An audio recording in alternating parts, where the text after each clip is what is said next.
In this video, we're going to give you an overview of the vendor balance history page and show you how to record a vendor payment. Right now, we are currently on the property worksheet. But to get to the vendor balance history page, you want to hover your mouse on the Vendors tab and click on Vendor Balance History.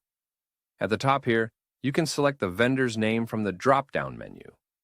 Right below that, we have a 6-month preview. You can go forward in time by clicking on the blue arrow. You can also go back in time by clicking on the blue arrow. Right here on the left, we can see the row names. Here we have beginning balance, expenses, vendor payments, and the ending balance right next to expenses and vendor payments. We have these blue arrows that can give us more details. So if we click on this blue arrow and click on the amount, we can see on 123 Main Street, there's a gardener expense for $50, so I'll click Done to close it. And to close this, you will click on the blue arrow here. So right now we have an ending balance of $50 in red. So that means the software is telling us that we still need to pay this vendor $50. And to do that, at the bottom left corner, you will click on Record Vendor Payment.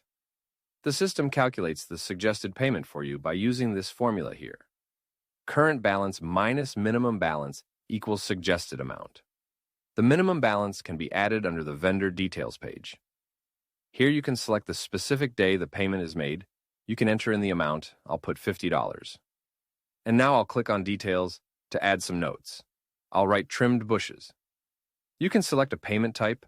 I will choose a check. Here you can put in a reference number. And you can also select the payment method.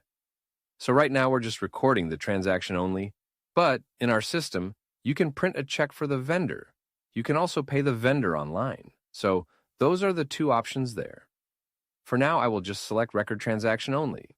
And if you do select a Print Checks option or the Online Payments option, you can enter in the bank account name here. Next are allocations. This is an advanced step and can be skipped if you have auto allocation turned on. For manual allocation, you can allocate the payment amount to a specific expense on the respective property.